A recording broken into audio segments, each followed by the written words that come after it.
On News 18's Perry Apostolakos spoke with a Purdue University political science professor to get his take on the Russian invasion. Hear what he has to say about the motivations for the attack and possible consequences for us here at home. So far, I'm very, very surprised by the extent of the military operation that seems to be going on right now.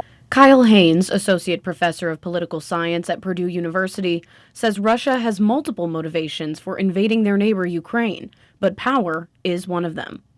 Powerful states like to control those states around them. They like to exercise outsized influence in their near abroad. He speculates that Russian President Vladimir Putin has had the general idea for this attack since the Ukrainian Revolution in 2014. He says an invasion of this scale probably took months of planning. This leads to speculation on whether Putin's attempts at diplomatic negotiation were genuine, and the question remains as to whether the invasion would have been avoided if some of Russia's demands had been met. Putin doesn't like having a sort of unfriendly regime directly on Russia's borders, and what we've seen is that he's willing to take on really big costs and really big risks in order to avoid that.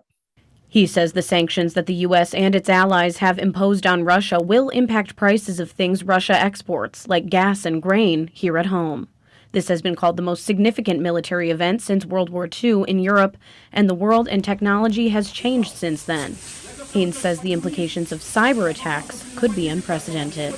And things could very, very easily sort of spiral out of control if you start seeing cyber attacks on critical infrastructure and things like that.